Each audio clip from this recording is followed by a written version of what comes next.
করতে পারত। তাহলে রাসূল কেন বললেন আনা মদিনাতুল ইলমি ওয়াল বাবুহা, আমি এলেমের শহর, আলী তার দরজা, আমি হিকমতের শহর, আলী তার দরজা। তো রাসূলের তো 2.5 থেকে 3.5 লক্ষ সাহাবী ছিল, তার মধ্যে মাওলা আলীকে নিয়ে এই কথাটা বললেন যে আমি এলেমের শহর আর তার দরজা মাওলা আলী। তো হযরত আবু বকর, হযরত উমর, ওসমান আরও অনেক সাহাবী রাসূল নিকটস্থ সাহাবীরা ছিলেন, তাদের ব্যাপারে তো এই কথা বলেন নাই আনা মদিনাতুল ইলমি আবু বকর বাবুহা, উমর বাবুহা, ওসমান বাবুহা, উমুক বাবুহা বলছে? বলে না, শুধু মাওলা আলীকে বলছে। তাহলে সবাই কি জ্ঞান অর্জন? সবাইকে কর্ম সাধনা শিক্ষা দিছে, এই করো, এটা করো, এটা করো, ওইটা করো। আর মাওলা আলীকে সে রহস্যর জগতের এলেম শিক্ষা দিয়েছে। যারা এখন ইউটিউবের মধ্যে বড় বড় মারফত কথা বলে, এগুলি মারফত না, মরার পথ। তাতে করে আমাদের এই মৌলবী সমাজটা যেমন ইসলামটাকে বিকৃত করে ৭৩ দলে বিভক্ত করছে, এই এক শ্রেণীর পীর সাহেবরা এই রাস্তাঘাটের থেকে টোকাইয়া ইউটিউবেতে নিয়ে, হ্যাঁ, ওগুলি 2-4 কথা বললে ওরা মারফতের পীর হয়ে গেছে, বুঝছো না? কি বড় একটা ভাব দেখায়, এটা কোনো আধ্যাত্মিক জ্ঞানীদের কাজ না, এটা কোনো সুফি সাধকদের কাজ না। তাদের ভাব, ভাষা, আদব, নম্রতাটাই অন্য জিনিস। কথা বলছো? সমালোচনা তো এটা কিছু থাকবেই। কার সমালোচনায়? আল্লাহর সমালোচনা নাই? হ্যাঁ, থাকবেই। কিন্তু একটা জিনিস কি, জ্ঞানীরা আজও পর্যন্ত বাংলাদেশের ভিতরে, এখন তো ইউটিউব ওই যে চ্যানেল বইয়া থাকে, ওরা একটা ব্যবসা জুড়াইছে, নিজের চ্যানেল বানায়া ওগুলির মধ্যে 2-4 কথা টোকায় টাকায় নানান খানতে নিয়ে এগুলি বলে, বুঝলে এদের কিছু টাকা রোজগারের চিন্তা ভাবনা। কথা বুঝো? আমাদের চ্যানেল নাই, আমাদের কোনো চ্যানেল আছে এই দরবার থেকে? নাই। ওই দরবারের নাম যে হতো এরা ছাড়ে, তাই। কিন্তু এইভাবে দেখা যায়। একটা প্রশ্ন আসছে, আমি দেখলাম, বলছে মাদ্রাসার আলেম মোল্লাদের মধ্যে তো বহু মতভেদ, বহু ঝামেলা, এরা কখনো ঐক্যতা আসতে পারে না, কিন্তু পীর ফকিরদের মধ্যেও দেখা যায় এখন সমস্যা। কথা বলছো? কথাটা কিন্তু যে বলছে, যারাই বলছে, এদের একটা কথার যুক্তি আছে। কথা বলছো? এই তরিকত জগৎটা ধ্বংস হবে ইউটিউবের দ্বারা। কথা বলছো? ইউটিউবের দ্বারাই এই তরিকত জগৎটা ধ্বংস হবে। কারণ যেমন এক মৌলবী আছে, পিসাব নামধারী, কি রেজবি জানি, হাবিবুর রহমান কি রোজবি জানি, আমি কইতাম না এতটুকু। এবার যে কি ভাব, হে বিশ্ববাসী, বুঝো না? পাবনা হাসপাতালের এই ছেলের থেকে মাথা বাড়ি করে এক পাগলে করতেছে, এই আজকের থেকে আমার নবী কবি, আজকের থেকে আমাকে নবী কবি। আরেক পাগল, ইস তোরা আমি তো কবে ফাড়াইছি দুনিয়াতে, মানে হ্যাঁ আল্লাহ হয়েছে। কথা বলছো? এখন হয়েছে কিছু কিছু মানুষ, এগুলি মুরিদের খবর নাই, কর্ম সাধনার কথা জগতের খবর নাই, এরা ওই ইউটিউবেতে নানান কথা শিক্ষা নিজে পিসা বয়ে বয়ে রয়েছে। কথা বলছো? তুমি যত এলেমি করো, অর্জন করো, যে পর্যন্ত তুমি বিশ্বাস ভক্তির জগতে প্রেম সরোবরে তুমি ডুব দিতে না পারবে, যে পর্যন্ত তোমার মুর্শিদ সাবেত না হবে, তোমার সমস্ত শিক্ষায় বাতিল হয়ে যাবে। আসলটা আমার মুর্শিদ, বিগত যুগে সমস্ত অলির এই কাজটাই করছে, জ্ঞানে আউলিয়া তৈরি করে। সত্য কথা। কাদের জন্য? যারা আদব ভক্তির জগতের মধ্যে ডুব দিয়ে রাখছে তাদের। কথা বলছো? তাদের জন্য এটা হয়। এখন ওই যে অমুক পিসাব এটা করতেছে, অমুক পিসাব ওটা করতেছে, এই কি অবস্থা, পাগলামি কিছু না। এর মধ্যে চ্যালেঞ্জ করে, এর চেয়ে বলন বেকুব কই আছে কোনদিন? কথা বুঝছো? এখন আমাদের দরবারে যে লেখা, এটা আমি কি বলবো কেউ দেখি?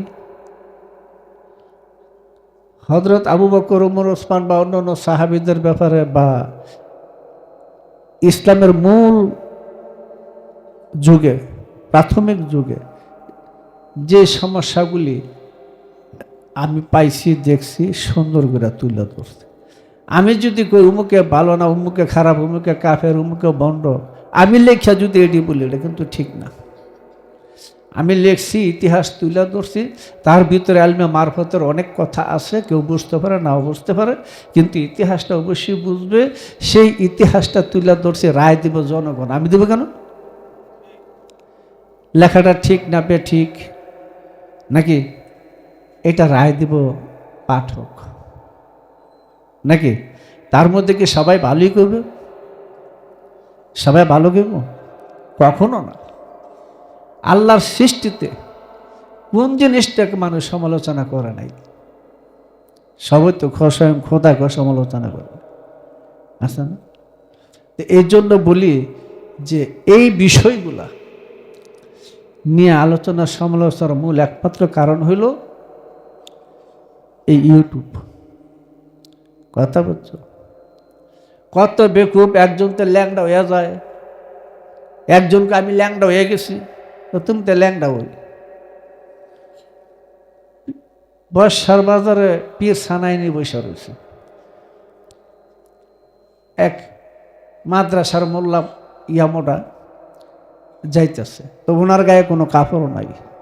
ওটা দেখে ওই মৌলবী গমটা দিয়ে আড়ালে করে যায়। তো পীর সানাইন বলে, এই মৌলবী, তুই আমার দিকে গমটা দিছিস কে? মৌলবীকে রাসূল বলছে উলঙ্গ মানুষ থেকে মুখ ফিরে রাখতে। কথা বলছো? গায়ে মৌলবী এদিকে বাজারের মধ্যে ডাকতেছে, ওগুলো পাগল মানুষ, মোলায় তার বুঝে না ভালো কি মন্দ, হ্যাঁ তো পাগল পাগলই বুঝে, ব্রেন খারাপ। লোকের কথা কয়েকজনে বলছে যান দেখি কি বলে। যাওয়ার পরে বস, এখানে বসার পরে মাথার মধ্যে হাত দিছে, কয় দেখতো কি দেখা যায়? কয় হুজুর বাজারের মধ্যে সব শিয়াল, কুত্তা, বানর, ল্যাংডা, উলঙ্গ। কয় কারো গায়ে কাপড় নাই? কেউ একজন মুচি আছে, তার গায়ে বেহেশতি পোশাক। আর হুজুর আপনার গায়ে বেহেশতি পোশাক, যা আর যা, হাদিস ঠিক আছে, বুঝা পড়িস। যাই কইতাছে আমি ল্যাংডা, আমি উলঙ্গ, হ্যাঁ আসলে উলঙ্গ, বুঝে নাই। বুঝছো না? এরাও ধর্ম কথা বলে, কত রঙে চিল্লা চিল্লি করে, কত কারণ কারণ আছে। যখন চোর ধরা পড়ে, হ্যাঁ রে জন্মের মায়ের না দিলা স্বীকার করে না যে আমি চোর করে। এর আগে দাদা হ্যাঁ কত রঙে নাচানাচি চিল্লা চিল্লি করে, কথা বলছো? তো এগুলির নাচানাচি করে কেন? বুঝো নাই? রাস্তা দিয়ে বড় কুত্তা যাইতেছে, কেউ পালে হয়তো এক ঠেন্ডি কুত্তা, এটা ফাঁসে ফাঁসে খে খে খে করতে করতে যায়, সামনে আগায় না। তো যাইতেছে যে ঘটনাটা আমার চোখের সামনে ঘটছে, হয়তো তখন আমি 6-7 পড়ি, আমার চোখের সামনে ঘটছে অগ্রহায়ণ মাসে। এই যে খে কে করতেছে, হ্যাঁ ল্যাসটা কিন্তু নিচে, কথা বলছো? তো এই ঘটনাই একটা মানে একটা সামাজিক প্রবাদ বলতেছে, কুকুর খেকে আর নিচে তার ল্যাস ব্যয় করে রাখছে। কয় কিরে তুই এমনি খেয়ে কইতেছস কে? কত ডর দেখাই, কত তোর লেবু নিচে কে? আমি একটু ডরাই। এই সমস্ত ওই বলদ পীর সাহেবগুলা, মোল্লাফিরিগুলা যেগুলি মাদ্রাসাতে ইয়ে করছে, এগুলি করে। এই কি অবস্থা, কথা বলছো? যে ঘটনাটা হেডেই বলি, এই যে খেয়ে খেয়ে করে যাইতেছে, ওই কুকুরটা কিন্তু যাইব গা বলব্দি, কলাগাচ্চার কথা। আমি দাঁড়ায় রয়েছি, মজিবুরের আব্বা মাছ বড়শি ফেলাইছে, এই যে খেয়ে খেয়ে করতেছে, করতে করতে পুকুরের মোড় ডার্জন গেছে, হেও যায় পাশে পাশে, হে কুক করে গেছে গা রাগ হইয়া।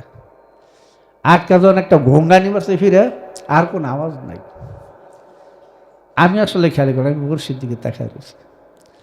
তো এর মধ্যে শাহিনের আব্বাই কইতাছে, দেখুন তো কি হয়েছে, আওয়াজ নাই কে? তো ওইখানে একটা জারুল গাছ আছিল, এখানে একটা ছোট্ট ট্রেন আছিল, বাড়ির সরাসরি দেখা সৈয়দি যেখানে দরজা, এতটুক ধরে দরজাটা খোলা, ওইখানে না গিয়া কতটুকু থেকে বেড়া ভাঙ্গাছে টিনের, এটার মধ্যে মাথা দিগাল ঠেলতেছে। তিনি একটু রসিক মানুষ তো, কইতাছে তোরা তাড়াতাড়ি দরজাটা দেখাই দে, হ্যাঁ দরজা হইতাছে না। কি বলবো দেখো, অহংকারের গৌরব কথা। আমারটা যদি আমি বলি, আমাদেরটা যদি আমরা বলি, এটা অহংকার হয়ে যায় না? আমি তো কইতে না আমি উলঙ্গ, আমি এরকম, আমি ওরকম। আর বেটা তুই তো উলঙ্গই। পীর ফকিরের মধ্যে কোনো অহংকার গৌরব নাই। অহংকার গৌরব করলে ইবলিশ। কোরআনে যাকে ইবলিশ বলছিল অহংকার গৌরব করে, কথাটা বুঝছো? পীরাউলেদের মধ্যে এটা নাই, কথা বুঝছো? এগুলি এখন সমাজে চলছে।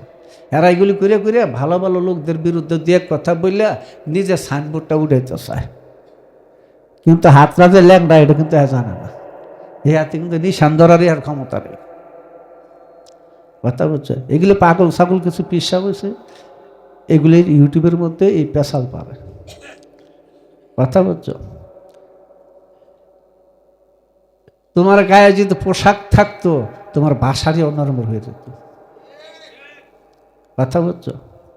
অনেকে দেখছি, এটা তো আগে বলছি, বেহুশের চৈতন্য মন্তব্য করছে এক রেজবি, বেকুবে সুন্নি সিয়া সুন্নি রাফিজি এই জঙ্গলে ফ্যাস লেগে গেছে। আরে পীর ফকিরের মাযহাব বলে এশকের মাযহাব, কথা বলছো? তোমার এই সিয়া সুন্নি রাফিজি খারি বা হানাফি মালাকে এগুলি না, পীর ফকিরের মাযহাব আলাদা। তারা সর্বজনের সর্বমানুষের, তারা কোনো দেওয়াল তৈরি করে না। তাদের ধর্ম হলো মানবতা, মানুষত্ব, মানব ধর্ম, কথা বলছো? তারা কোনো গণ্ডির ভিতরে সীমা থাকে না। তুমি এমন ভাবে তোমরা ল্যাংড়া হইছো, কথা বলছো, যে এখন তোমরা নিজেরই উলঙ্গ এটাও বুঝো না। কাজী বেহুশের চৈতন্য দান বইটা আমি কেমন লিখছি আমি কইতে পারবো না, এটা পাঠকরা জানে। হাজার হাজার প্রশংসায় বইয়ের আসে, এই দেশের মধ্যে না অন্য দেশে। তবে একটা জিনিস আছে, এটা আমি বলি, আমি যখন এই বইটা দ্বিতীয় সংস্করণ করি মনে হয়, তখন মার্কেটে বইটা শেষ হয়ে গেছিল। এরা দ্রুত বই চাইতেছে, কিন্তু বই দেওয়ার মতো, আমরা তো কারো ভিক্ষা করি না, বই ছাপানোর জন্য ভিক্ষা করি না আমরা, যে টাকা দেন বই ছাপাই, ওইটা দেন বই ছাপাই, ওইটা দেন বই ছাপাই, না, এসব ভিক্ষা করার দরবার আমাদের না। আমরা যদ্দূর পারি নিজেদের মধ্যে, আমরা মনে হয় একবার মাত্র 2000 বই ছাপাইছিলাম, কথা বলছো, তাও 2 লাখ টাকা ধার করে। তো 1000 বই ছাপাইলে এটার কতক্ষণ চলে? এইবারে শুধু ওই বইটাই 4000 ছাপাইছিলাম, তাও 8 লাখ টাকা ধার করে, কথাটা বুঝেছি? আমরা তো ভিক্ষা করি না, টাকা দেন টাকা দেন টাকা দেন, বই ছাপামো, এটা করবো সেটাই তো আমরা করি না, কথা। আমাদের ব্যবসার সিস্টেম নাই এই জায়গা, কথাটা বুঝে। এখন এই বইটা যখন আমি 240 পৃষ্ঠা যখন যোগ করি, তখন দেখা গেছে অনেক জায়গার মধ্যেই কখনো শব্দের বানানের, উচ্চারণের বা ওই আয়াত নাম্বারের একটু সমস্যা হয়ে গেছে, যেটা সংস্করণ করা হইতেছে। যাই, এটা এরকম না যে করতে অসুবিধা। এখন এই বইয়ের, আমাদের বই তো একটা না, ব্যাপারটা হলো বাংলাদেশে বা অন্য অন্য জায়গায় যেখানে বাঙালি আছে, আমাদের বইটা ব্যাপক প্রচার প্রসার এবং সুনাম অর্জন করছে। এটা কেমন লিখছি এটা আমি জানি না, পাঠকই বলবে। তবে তার সিরা লেখা আমাদের না, যে একখানটা লিখতে শুরু করছে আর একখানও গেছে, এরকম তার সিরা লেখা আমাদের না। আমি বলি, আমি বাংলাদেশের মধ্যে যদি লেখক মনে করি একমাত্র আব্দুল হক সাহেব, আর বাকি আমি লেখকের খাতায় ধরি না। কথাটা বুঝো। তাই বলে কি সবাইকে যাতা লেখছে? না না, তাও লেখে না, ভালোই লেখছে, ভালোই লেখছে। আমি কেউ খাটো করবো না, ওই দিকটা আমি খাটো করবো না। যারা লেখছে আমি কই দুইটা কথাও যদি তরিকত জগতে বা সুফি সাধকদের পক্ষে অনুকূলে লেখে, সেইটাও একটা গুরুত্বপূর্ণ কিতাব। কথাটা বুঝো।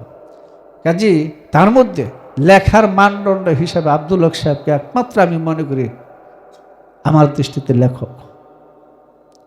কথা বুঝছো? যার একটা বইয়ের ওজন পাহাড় সমতুল্য। আর বাকি লেখক, তারা লেখক ঠিক আছে, আমি ওই জায়গা মনে করি না। আমাদের এক লোক বলছে, যদি মাওলা আলী থাকতো তাহলে আমার এটা প্রতিবাদ করতো। এ গর্দা বুঝে মাওলা আলী কি মরে গেছে? কি মন বলো ওদের, বলো চিন্তা করো, মাওলা আলী যদি থাকতো তাহলে মরে গেছে? হ্যাঁ, এই সমস্ত বেকুবরা বই পড়ে, এই সমস্ত বেকুবরা কথার সমালোচনা করে। কথা বলছো? আরে তোমরা সমালোচনা না করে বিষয়টা বুঝতে চেষ্টা করো। মানুষের সবচেয়ে অধপতন ঘটে বেয়াদবি স্বভাবে। কথা বুঝছো? বেয়াদবের কোনো বন্দিগি নাই, বেয়াদবের কোনো ধর্মকর্ম নাই, বেয়াদবের সব কিছু। কথাটা বুঝছো? আল্লাহ তোমরাই হোক আর যাই হোক। কথা বুঝছো না? এই সমস্ত বেয়াদবরা নিজেরা কত কিছু মনে করে। তো দেখো, বইয়ের রায় আমার হাতে না, পাঠক কেমন পাঠক এটাকে মনে করে। মানে ব্যাপারটা সমস্যাটা কি, মৌলবীরা কিন্তু গান পছন্দ করে না। গানের কথা শুনলে হ্যাঁ ভিতরে বাইরে নিচের উপরে সব পশম খারিয়ে ওঠে। কারণটা কি? কারণ হইল, আজকে যদি ওইখানে একটা ওয়াজ হয়, সারাদিন 3 দিন 4 দিন ওয়াজ করে 20-25 জন লোক আনে, এর মধ্যে চুক্তি থাকে লোক হইতেইব, এটাও থাকে চুক্তি। কথা বলছো? কিছু কিছু লোক আছে, মৌলবী আছে, ওয়াজ করে, লোক জাগলে দেখতে। এটা হলো একবার দলগত একটা বিষয়। কথা বলছো না? তো একটা বড় মৌলবীর বা একটা কেউ যদি সমালোচনা করা যায়, তাহলে দেখা যায় আমার ডিগ্রিটা একটু বাড়ে। কথা বলছো না? তো ওরা করে কি আসলে ওই সমস্ত লেখক বা বইদের সমালোচনা করার অর্থ হইল যাতে নিজেকে একটু উড়াইতে পারে। কারণ লতা কোনোদিন সূর্যের মুখ দেখে না। যদি সূর্যের মুখ দেখতে হয় তাহলে বট গাছকে আঁকড়ায় উঠতে হয়, তারপরে বট গাছের চূড়ায় উঠতে সূর্যের মুখ দেখে। ওই সমস্ত যারা সমালোচনা করে তারা হলো লতা পাতা, বট গাছকে আঁকড়ায় ধরে নিজেকে প্রকাশ করতেছে। কথা বলছো? আমার লেখা আমি প্রশংসা করবো কেন? কথাটা বুঝো। আমি মই কিছু হয়ে গেছি এরকম তো কথা না, এটা জনগণ পাঠক বলবে কিরকম হয়ে গেছে। কথা বলছো? তার মধ্যে কি সবাই বুঝবে বা সবাইকে ভালো বলবে? থাকতেই পারে। ভাত খাইতে দিয়ে একটা ভাত ফিরে যায়, তাই বলে উল্টায় দেওয়া যায়? বাসন উল্টায় দেব? কথাটা বুঝো। সমালোচনা কিছু থাকতেই পারে। মাওলা আলীর যদি সমালোচনা না থাকতো তো হত্যা করছে কেন? মাওলা আলীর মতাদর্শে যদি ওরা থাকতো তাহলে তাকে আঘাত করতো? হ্যাঁ, রাসূলকে আঘাত করতো? কথা এলেমে মারফত বললাম, যারা স্বপ্নে পিসা বসে নানান খানতে টোকায় টাকায় দিয়ে কথা শিখছে, যারা কিতাবুন মাকনুন পাঠ করার ক্ষমতা যাদের নাই, লৌহ মাহবুদের কিতাব পাঠ করার ক্ষমতা যোগ্যতা যাদের নাই, তারাই আরবি ভাষা লিয়া নাচানাচি চিল্লাচিল্লি করে। কথা বলতো? খালি একটা কথা বলি, যে সৌদি আরবের ভাষা আরবি, এটা তুমি কিয়ামত পর্যন্ত শুদ্ধ করে পারো তবু জাহান্নামে যাবে। কিন্তু আল্লাহর ভাষা আরবি, ওইটা যে পর্যন্ত তুমি শুদ্ধ না করবে সেই পর্যন্ত তুমি মুক্তি পাবে না। তুমি উলঙ্গ হয়ে যাবে, উলঙ্গ হয়ে হাসর উঠবে। এটা আমি ওইটা বলতেছি না যে ওই যে হাসরের দিন সাহেব উলঙ্গ, এটা বলতেছি না। তুমি কর্ম ফলে উলঙ্গ হয়ে যাবে, এখনই উলঙ্গ হয়ে আছে, দেহ ছাড়লি উলঙ্গ হয়ে যাবে। কাজে আমাদের তরিকত জগৎরা ওই যে বললাম দু এক কথা মারফত নাম দিয়ে বলে, বয়াতি গছে দু এক কথা শুনে এগুলি কইতে থাকে, কেউ সায়াস তোলে, কেউ মুখ খানো, এদের পীর মুর্শিদের খবর নাই, কেউ বায়াত, অধিকাংশ বায়াতই হয় নাই নাকি, আবার কেউ একটু সিটারি করে কইতেছে আমার স্বপ্নে দিছে নাকি, কারণ স্বপ্নের তো দলিল নাই নাকি। তবে ইদানিং ভারী মনে হয় আমি স্বপ্নে কি দেখছি সেটাও আমি ঘুমে তুইটা দেখতে পারবো, এরকম সিস্টেম বিজ্ঞান করতেছে। তো কাজেই আমি যদি স্বপ্নে আমার বাবাকে মাকে দেখে থাকি, তাহলে এটা পরে আবার ঘুমের থেকে ওইটা দেখারও সিস্টেম বিজ্ঞানে হাত দিয়েছে, ওই জায়গা কিছু করবে, কথা বলছ। তো এগুলি আসলে এই সমস্যাটাই হইতেছে যে সবাই না, আমি সবারই বলি না, যে কিছু কিছু মোল্লাফির আছে এই সৌদি গো আসলে হারা খুব একটা মজা হয়েছে। আর বেকুব তোর তো কোরআনই চিনস না, কোরআন কোন জায়গায়? কোরআন জিন্দা, কোরআন নূর। জ্ঞানের জন্য কাগজের কোরআন না, জ্ঞানী স্বয়ং নিজেই কোরআন, কথা বলছো। কোরআনের 7টা ধাপ, আসমানি কোরআনের, নুরি কোরআনের, কিতাবুল মাকনুমের 7টা ধাপ আছে। সেই 7টা ধাপ যদি তুমি পরিপূর্ণ বুঝতে পারো, তাহলে তুমি কোনোদিনই পারবে না যে পর্যন্ত তুমি ওযু না করবে। আর ওযু অর্থ আত্মা দোয়া না, ওযু অর্থ হলো আত্মশুদ্ধি, কর্ম সমাধা করা, কথা বলছো। ততক্ষণ পর্যন্ত ওই কোরআনের স্পর্শই পাবে না। কিন্তু কোরআনই ছিল না। আচ্ছা, এই কোরআন কি মাওলানা রুমি পড়ে নাই? এই কোরআন কি কোরআন, আমি এই বলতেছি না যে কোরআনটা বাতিল, না না, কোরআন মহাজ্ঞান ভান্ডার, কিন্তু তুমি এই কাগজের কোরআনে কোনোদিন এটা বুঝতে পারবে না। যে কিতাবুল মাকনুন বুঝে, লৌহ মাহফুজের গুপ্ত কিতাব বুঝে, তার কাছে গেলে এই কোরআনের ব্যাখ্যা জানতে পারবে না। তুমি কিয়ামত পর্যন্ত আরবি, ফার্সি, উর্দু, নাগরি, সুরানি কোনো ভাষাই কোরআন বুঝতে পারবে না, যে পর্যন্ত তুমি আসমানি কিতাব তোমার মধ্যে বুঝ জ্ঞান না হবে, ততক্ষণ পর্যন্ত তুমি তো কোরআনই শুনো। তখন কি করতেছ? কত দেখি মাওলানা জালালউদ্দিন রুমির পীর, তিনি অশিক্ষিত, মানে আক্ষরিক অর্থে, অক্ষর জ্ঞানে। ইমাম গাজ্জালির পীরও অশিক্ষিত, মোল্লারা এগুলো মাঝে মাঝে রঙ্গায় রাখছে, কথা বলছো না। মাওলানা রুমি তিনি অশিক্ষিত, মানে জাগতিক ভাষায়, আক্ষরিক ভাষায় অশিক্ষিত। তার কাছে বায়াতিয়া তিনি বললেন, আমি এতদিন মাওলানা ছিলাম যে পর্যন্ত না শামসে তাবরিজের গোলাম হয়েছে। আর তিনি বলছিলেন হামজা করে মগজের দামাস্তা উঠতে গেছে চাকান ডাক্তার, আমি কোরআনের মগজ সার উঠাই নিয়েছি আর অস্থি চর্ম শিকাল কুকুরের জন্য ফেলে রাখছি। হ্যাঁ, নিজামুদ্দিন আউলিয়ার ওস্তাদ যিনি তাকে কোরআন শিক্ষা দিয়েছেন, তিনি যমুনা নদীতে সমস্ত কিছু বাসায় দিয়া তার ছাত্র নিজামুদ্দিন আউলিয়ার কাছে বায়াত হইয়া তিনি সাধন সিদ্ধি করছিলেন। কথা বোঝা যায়? অর্থাৎ নামটা মনে আসতেছে না, যার নাম বুয়ালি কলন্দর হয়ে গেছিলেন। তা দেখ, এই যে বিষয়, এই মগজ শূন্য মানুষগুলোর বুঝানগুলো না, আসলে কোরআন কোন জায়গায়, ধর্মজ্ঞান কোন জায়গায়, এটা বুঝানগুলো না, কথা বোঝা। তো বুঝারও তকদির, না বুঝারও তকদির। আসলে বিষয়টা সুফি, মানে আধ্যাত্মিক জগতের পীর আউলিয়াদের মধ্যে সমালোচনার একটা ভয়ঙ্কর রূপ, কথা বলছো। যারা হামবরা হয়ে গেছে, অহংকারী হয়ে গেছে, ইবলিশ হয়ে গেছে, ওরা এগুলি করে, এরা ওগুলা করতে থাকে, যার ফলে দেখা যায় একে অন্যের সমালোচনা করে। হ্যাঁ, আমরাও সমালোচনা করবো, যার মধ্যে বেয়াদবি আছে, বেতমিস, এটার আমরা সমালোচনা করি, কথা বলছো।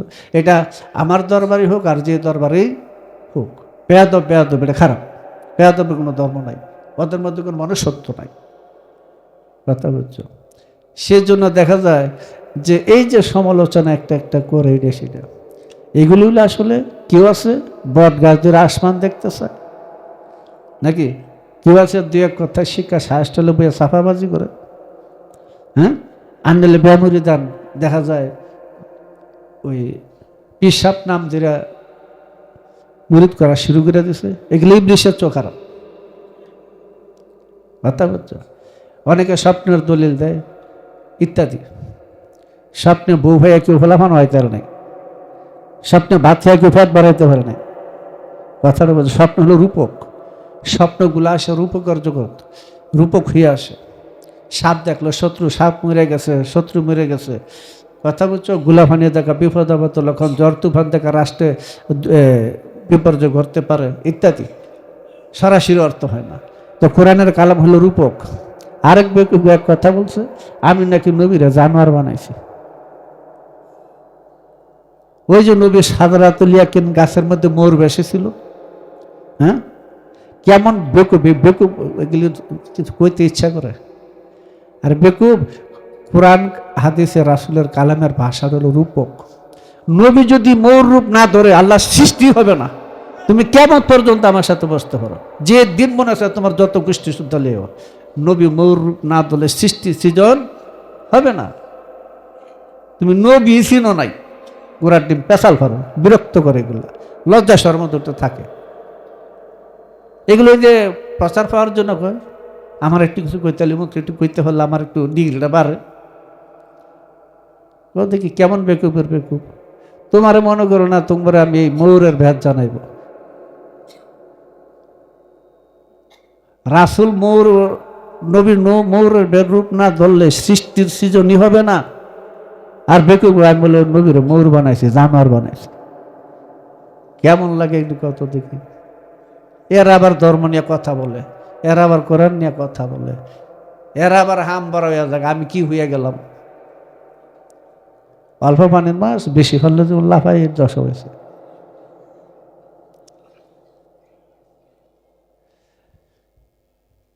তাই কই, তোমরা যত কথাই বলো, যারা আলোচনা করো, কারো মানে কোনো পীর মাসায়েক, এটা আমি আগেও বলছি, কোনো পীর মাসায়েকের দোষ ত্রুটি তোমরা তুলে ধরো না, এটা পীর মাসায়েকদের কাজ।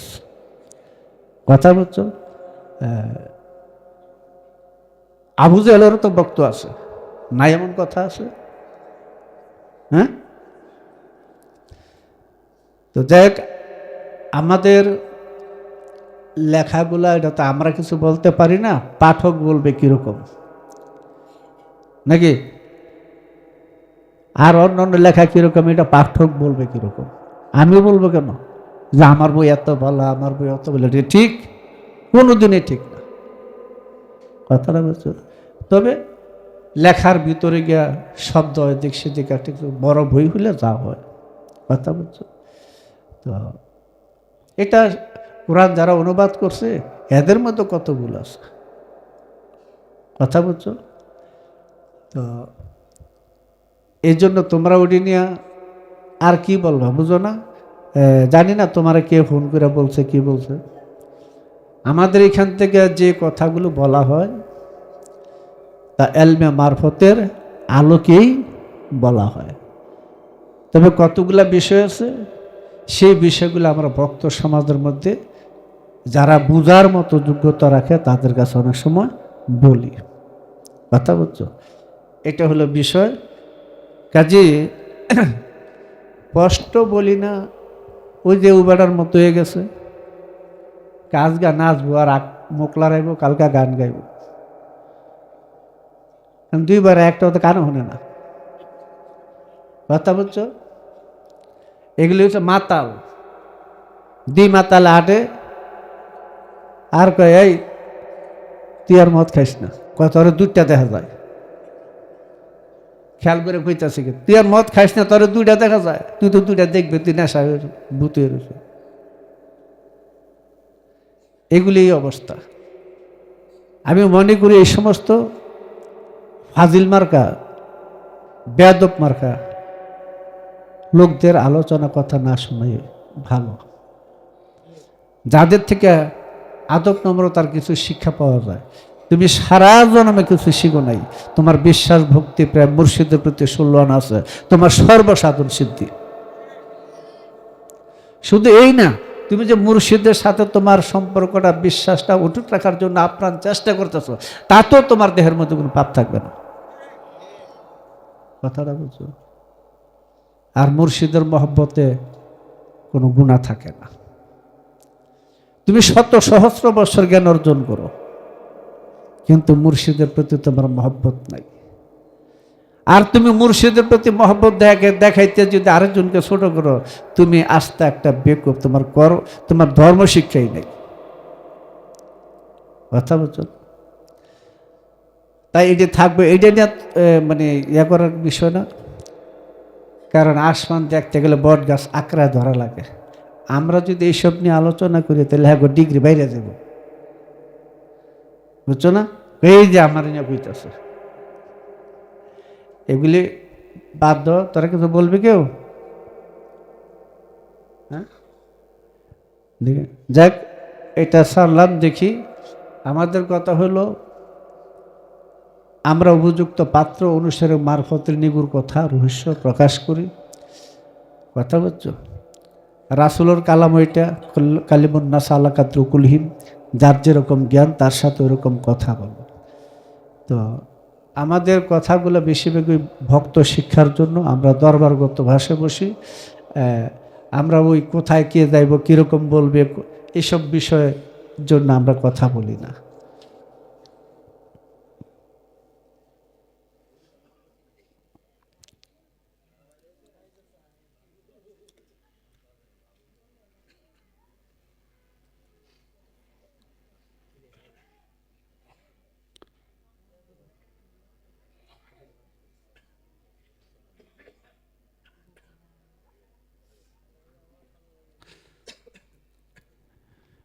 কি দেওয়ান ব্যাপারটা হলো একের সহজ।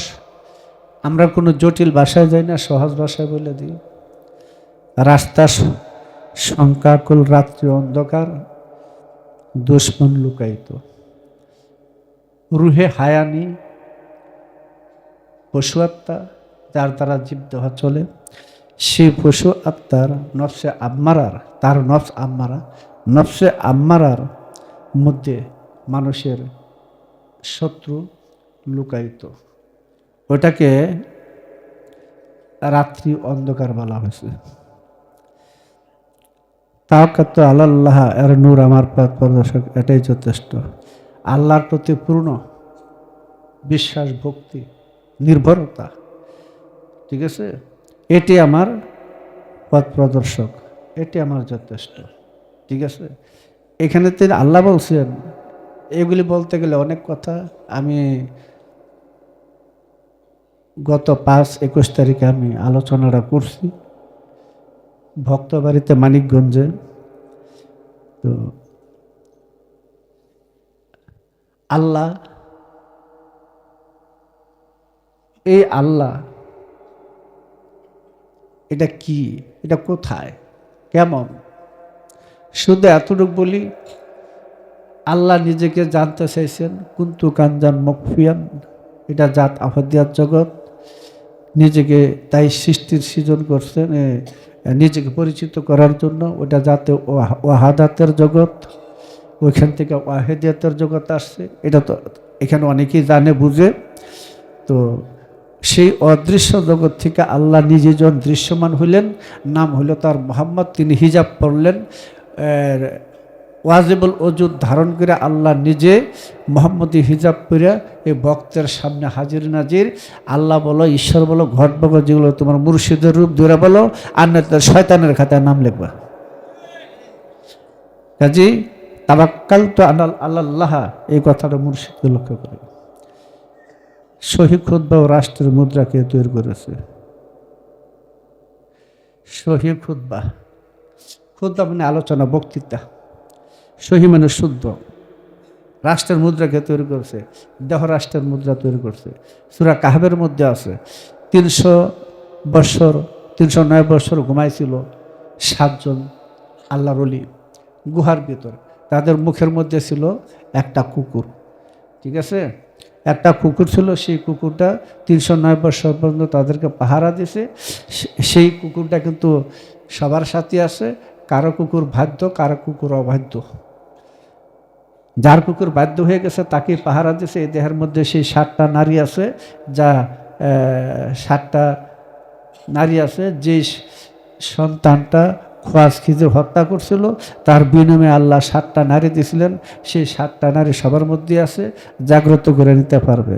আর ওই 7টা যুবক একই কথা, সেইখানে তারা ঘুমাইছিল। তাদের দরজার মুখের মধ্যে, পাহাড়ের গুহার মধ্যে একটা কুকুর, নাম তার কিতমির, নাম তার কিতমির।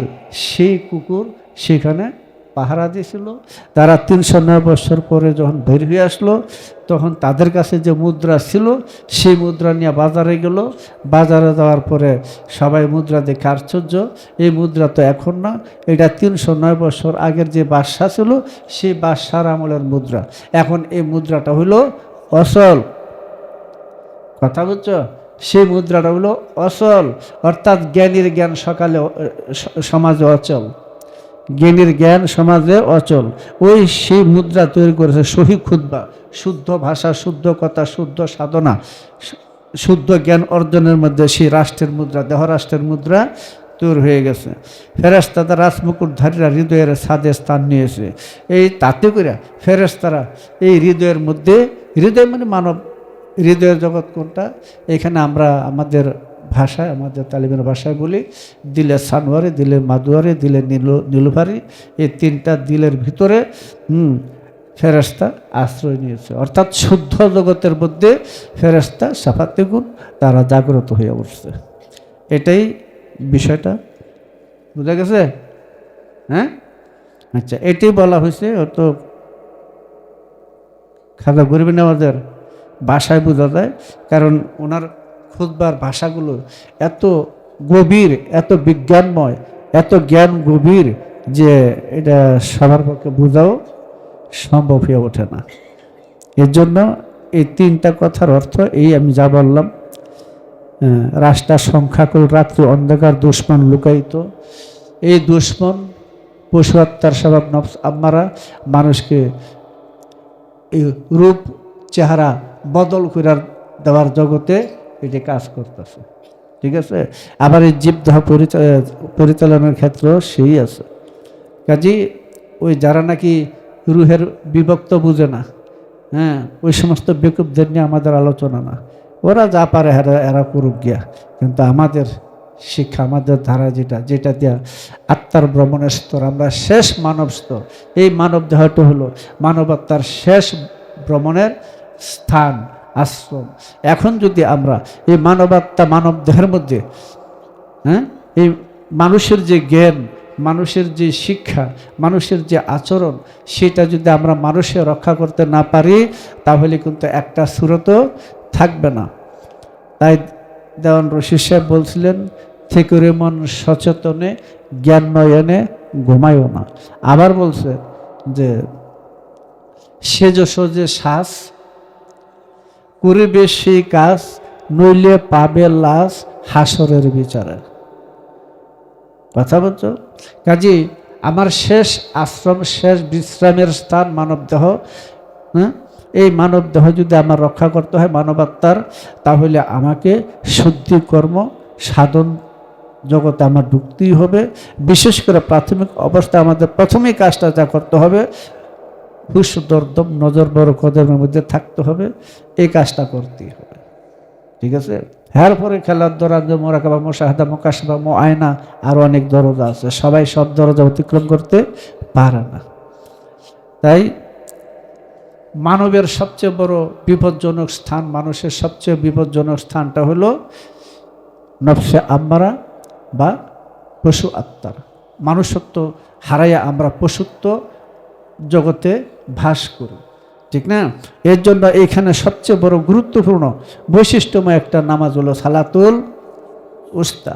সালাতুল উস্তা, এই সালাতুল উস্তা যদি আদায় করতে, এটা হেফাজত করার হুকুম। সালাতুল উস্তাটাকে হ্যাঁ সব নামাজি, তার মধ্যে সালাতুল উস্তার উপরে গুরুত্ব দিচ্ছে। হাফিজ আল্লাহ সালাওয়াত ওয়া সালাতুল উস্তা ওয়াকুমুলিল্লাহি কানিতিন। কোরআনে বলে দিয়েছেন তোমরা সালাদগুলোকে, বিশেষ করে মধ্যবর্তী সালাদকে, সালাতুল উস্তাকে তোমরা হেফাজত করে আল্লাহর জন্য দাঁড়াও বিনীতভাবে আদবের সাথে। এই এই সালাতুল উস্তা যদি ভুল হয় তাহলে এই মানব সুরত থাকবে না, এমনকি জীবটা মারা যাবে, মানুষটা মারা যাবে যদি সালাতুল উস্তার মধ্যে জামালা হয়ে যায়। বুঝা গেছে? তো সালাতুল উস্তা এটা নিয়ে আলোচনা করছি একবার। তো সালাতুল উস্তা, সালাতুল দান, সালাতুল মাকো, সালাতুল মেরা, সালাতে কুন ফায়াকুন, একটাই সালাত। ও ৮২ বার বলছে একটাই সালাত, ও ৫টা বলতেছে একটাই সালাত। সালাতের ক্রম বিবর্তন ঊর্ধ্বস্তর ধারায় এই ৫টা ভাগ, কারণ পাক পাঞ্জাতনের ৫টা হালিয়ত থেকে এই সালাদগুলা সৃষ্টি প্রকাশ পাইতেছে। কথা বলছো? আর যারা পাক পাঞ্জাতন বুঝে না এরা হয়তো না। আল্লাহুম্মা সাল্লি আলা